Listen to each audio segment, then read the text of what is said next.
Oi, gente! E aí, tudo bem? Bora fazer uma viagem agora? Uma viagem no espaço e no tempo. Vamos começar a falar da física moderna. E vamos ter que viajar um pouco, sim. Vamos ter que pensar, imaginar, além das possibilidades que a gente já tem, a gente vai ter que ir atrás de novas possibilidades. Então, a gente vai começar falando em física moderna, da teoria da relatividade restrita, ou também conhecida como teoria da relatividade especial, tá? Quando a gente fala em teoria da relatividade, a primeira pessoa que nos vem à cabeça é Albert Einstein, exatamente. E aí aqui a gente vai ver os postulados de Einstein, só que a Sora quer mostrar algumas coisinhas para vocês antes, que eu preparei um materialzinho aqui, para a gente retomar algumas coisas. A partir da ideia das equações de Maxwell dentro do eletromagnetismo, tá, foi possível descobrir uma velocidade das ondas eletromagnéticas que era formulada por essa expressão aqui, ó. A velocidade era a raiz quadrada de 1 sobre μ epsilon. Aí, a gente vai lembrar que esse μ é a permeabilidade do meio. Lembra que a gente utilizou no eletromagnetismo? Que a gente tinha a expressão que era μ0i sobre 2πd. A gente usava, né, dentro do eletromagnetismo. E o epsilon é a permissividade elétrica do meio, que a gente usou lá quando a gente estudou eletricidade, eletrostática. E, inclusive, quem não lembra desse númerozinho famoso aqui, 9 vezes 10 na nona, lembra da nossa constante K da eletrostática? Então, esse nosso epsilon aqui, essa permissividade elétrica do meio, tem a ver com aquela constante também que a gente utilizou lá. Eu coloquei aqui a título de curiosidade, tá? Que é o valor do μ no vácuo e o valor do epsilon no vácuo. Gente, substituindo todos esses valores, ó, isso aqui é só para fins de conhecimento de vocês.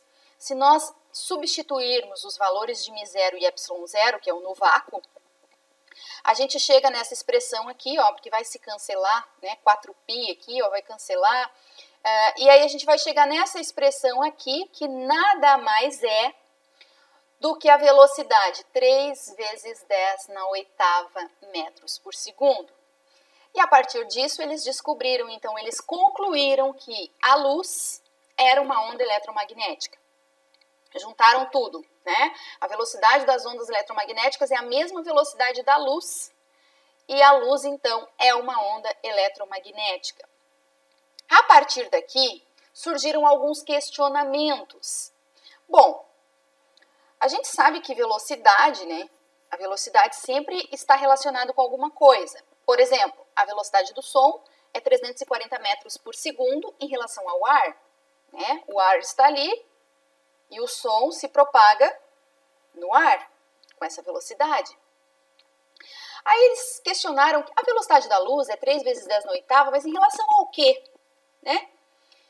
Gente, e isso foi muitos pesquisadores da época investigaram, pesquisaram, experimentaram e chegaram a uma conclusão de que a luz precisava de um meio para se propagar. Por quê? Porque as coisas precisam de um meio para se propagar. E aí eles... Bom, mas a luz não tem massa, né? As ondas eletromagnéticas, elas não têm massa. Elas transportam energia sem transportar matéria. Porque se a luz tivesse massa, tudo que acontece também no universo ia se chocar, ia colidir, ia perder energia. Enfim, aí chegaram à conclusão, ficou definido como sendo o éter. Vocês já devem ter ouvido falar sobre éter, né? E aí ficou condicionado que o éter seria esse meio onde a luz se propaga. Aí o éter estaria em tudo, inclusive nas células, inclusive em todos os lugares haveria éter. Mas aí o próprio Einstein, né, duvidou dessa hipótese. E começaram a investigar e essa hipótese ela não foi confirmada. E aí é o seguinte, para a gente admitir, tá, que não existe nenhum meio para propagação de ondas eletromagnéticas, isso implicaria, né, aquela relatividade que a gente está acostumada, que é a do Newton e de Galileu. Vocês lembram lá na cinemática, quando a gente aprende que quando a gente está numa certa velocidade, um carro passa por nós? Se eu estou a 80 e passa um carro a 120, qual é a velocidade relativa, então, minha em relação àquele carro? Ou quando eu estou numa certa velocidade e eu encontro um carro, se eu estou a 80 o outro carro está a 100, qual é a sensação que nos dá, né? A gente soma as velocidades, 180. A partir daí é que entram os postulados de Einstein. Os postulados de Einstein, eles nos falam o seguinte: as leis físicas devem ser as mesmas, expressas pelas mesmas equações em relação a quaisquer referencial inercial. Bom, para isso a gente precisa saber o que é um referencial inercial. Gente, um referencial inercial é todo o corpo, tá, que mantém a mesma velocidade, ou seja, que não tem aceleração. Vocês lembram da inércia, né? A lei da inércia. Então, ou o corpo parado, ou em velocidade constante, que não tem aceleração. Então, as leis físicas, elas são as mesmas em relação a qualquer referencial inercial. Não muda. O segundo postulado, ele diz que a velocidade da luz é a mesma em relação a qualquer referencial, não importa o movimento da fonte ou do observador. A velocidade da luz não muda. A velocidade da luz é como se fosse um limite. Ela é um limite. Não existe velocidade maior do que ela. E a gente conhece a velocidade da luz, né? A Sora acabou de mostrar ali para vocês que é 3 vezes 10 na oitava metros por segundo, né? Isso são 300 milhões de metros por segundo. E ela é considerada a velocidade limite do universo. Bom, a partir dos postulados de Einstein, existe um cálculo matemático para se calcular a velocidade relativa entre dois corpos. Quando a gente faz aquela historinha dos carros se encontrando, que a gente soma as velocidades, tem a ver com essa fórmula aqui, tá? Então, quando a gente tem dois carrinhos, ó, o VA e o VB, lembra? Se esse VA alcança o VB, o que eu vou fazer? Se eu estou a 60 por hora e vem o carrinho A e passa por mim a 100 por hora, qual é a minha velocidade relativa? Né? Se eu estou a 100, menos 40, seria 60. Essa seria a relação. Mas aqui, gente, ó, tem uma outra parte que a gente desconsidera nos nossos cálculos mais simples, que seria essa parte de baixo aqui, ó. Só que essa parte aqui a gente acaba não usando. Por quê? Porque a gente trata de velocidades muito pequenas em relação à velocidade da luz. Quando eu estou falando na velocidade de um carro, de um veículo, né? Quando eu estou falando na velocidade de um avião, quando eu estou falando, é muito pequena em relação à velocidade da luz. Então, nós podemos sim desconsiderar essa parte aqui.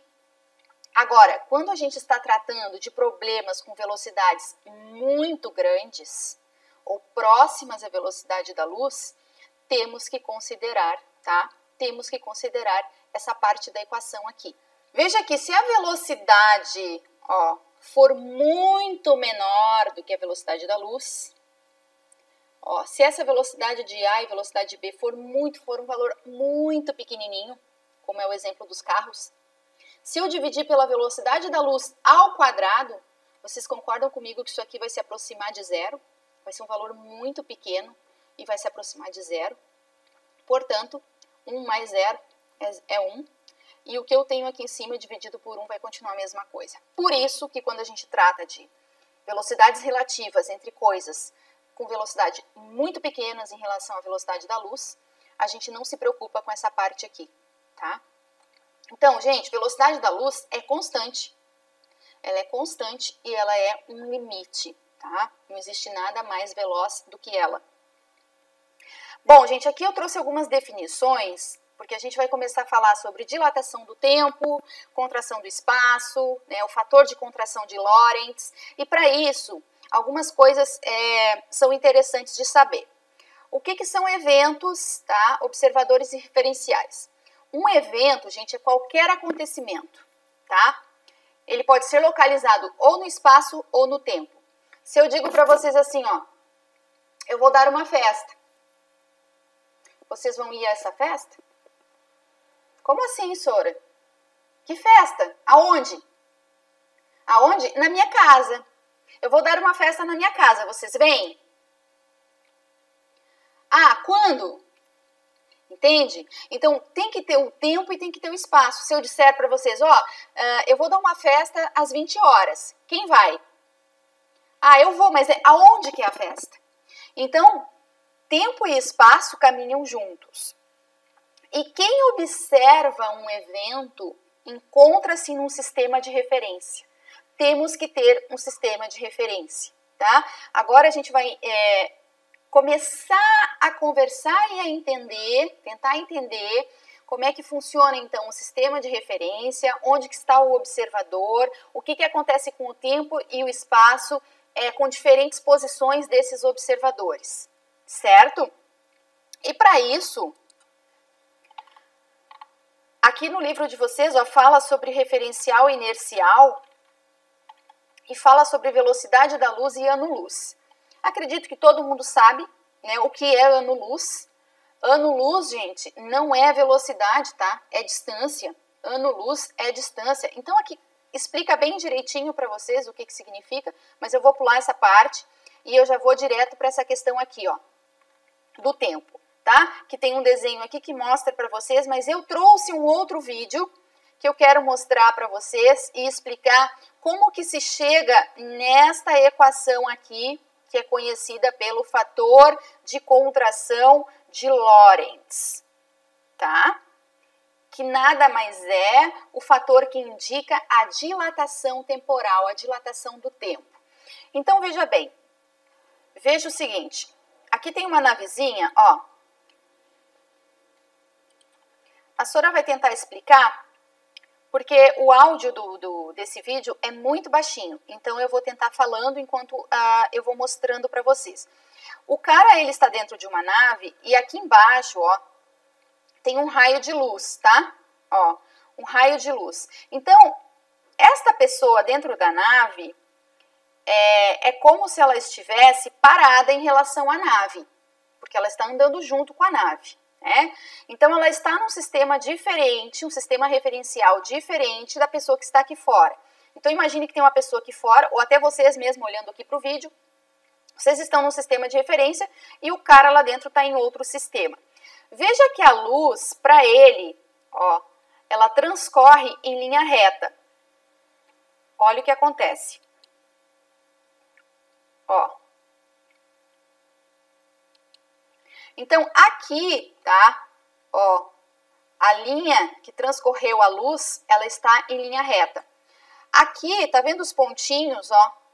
Que quando a navezinha vai andando, significa que cada pontinho aqui era a posição da luz, ó, enquanto a nave foi andando. Veja o que vai acontecer. Ó, aqui é a velocidade da luz em relação ao homem que está aqui dentro, a distância, né? E aqui é a distância que a luz percorreu em relação a quem está aqui fora, ó, assistindo. Gente, veja isso aqui que interessante. Olha onde a gente vai cair. E a gente vai cair numa coisa muito básica da matemática. A gente vai cair num triângulo retângulo. Então, veja bem, a velocidade da luz é a mesma para todos os referenciais, ela não muda, a velocidade é a mesma. Aí eu pergunto para vocês assim, ó, a gente aprendeu que velocidade vezes o tempo me dá a distância. Lembra que a distância é velocidade vezes o tempo? Então, isso quer dizer que a velocidade é o tempo, é a distância dividida pelo tempo. Então, veja bem, olha aqui, velocidade é a distância dividida pelo tempo. Isso foi o que a gente aprendeu lá na cinemática. Só que a distância da luz a gente chama de c, tá? Então é o ΔS sobre o ΔT. Só porque a velocidade da luz ela não muda. Ela não muda, ela é constante. Então, se a velocidade da luz não muda, vocês concordam comigo que se a distância aumentar, o tempo vai ter que aumentar? Se a distância diminuir, o tempo vai ter que diminuir? Gente, a distância da luz é 300 mil quilômetros por segundo. A velocidade da luz é 300 mil quilômetros por segundo. E ela é esse valor e não vai diminuir aqui.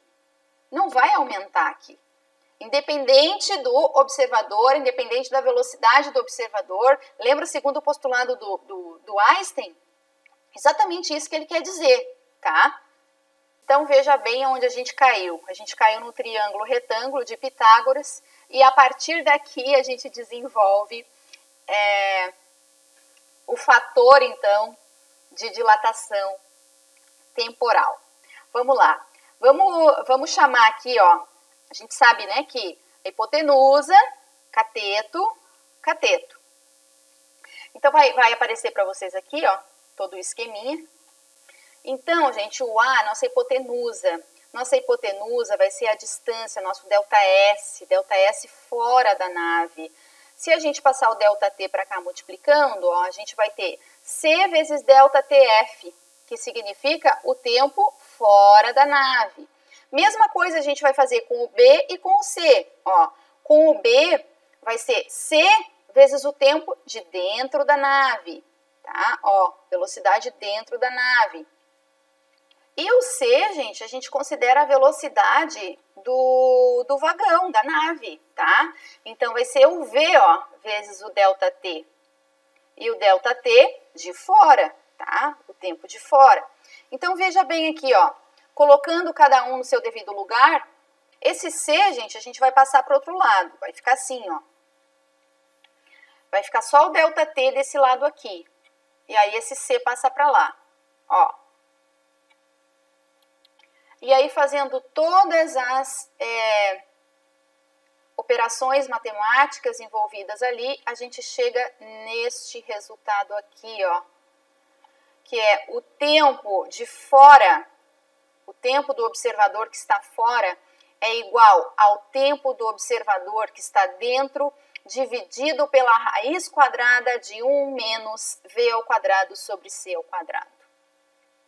Gente, isso aqui nada mais é do que dilatação do tempo. E aí a gente volta aqui no material de vocês, que ele tem um exemplo, ó. Se a gente aplicar essa fórmula, imagine um veículo movendo-se a 90% da velocidade da luz, tá? Olha aqui, 0,9C, que corresponde a 270 km por segundo. Se a gente substituir aqui, ó, tá? Essa velocidade, então, V sobre C, ó, 0,90 ao quadrado, o que que a gente vai ter? A gente vai ter que o tempo, ó, medido por quem está fora do veículo é duas vezes maior, 2,3, né? Duas vezes maior do que aquele que está dentro, do observador que está dentro do veículo. E aí a gente chama essa letra grega, gama, de fator de contração de Lorentz, tá? Aí tudo isso aqui, ó, significa o fator de contração. Claro que para a gente saber o tempo do observador externo, ó, a gente tem que fazer essa relação, né? Que vai ser o fator, né, de contração de Lorentz vezes o tempo, então, o tempo que a gente considera ΔT0, que seria o tempo do observador que está dentro do veículo ou que se move com a velocidade próxima da velocidade da luz, tá, gente? E aí, gente, imaginem aqui, ó, se a gente fosse pensar, né, nesse exemplo aqui do veículo movendo-se a 90% da velocidade da luz, se a gente fosse pensar em 10 minutos transcorrido dentro do veículo, para a pessoa que está fora observando, já havia se passado 23 minutos. Então, isso mostra que o tempo percorre mais rápido, o tempo passa mais rápido para quem está fora, para o observador externo, ou seja, para a velocidade menor, né, o tempo é maior. E aí eu sugiro para vocês que vocês pesquisem a respeito do paradoxo dos gêmeos. Eu até deixei de atividades para vocês, e que vocês deem uma lidinha também a respeito dos relógios atômicos, né, que foi a partir disso, então, que houve essa observação, que foi possível, né, perceber essa questão da dilatação do tempo. Certo, gente? E nós vamos conversar muito ainda sobre isso. Tem bastante coisa para a gente falar, mas por hoje é basicamente uma introdução ao assunto. Tá bom, meus queridos? Ó, um beijo da Sora para vocês e até a próxima aula.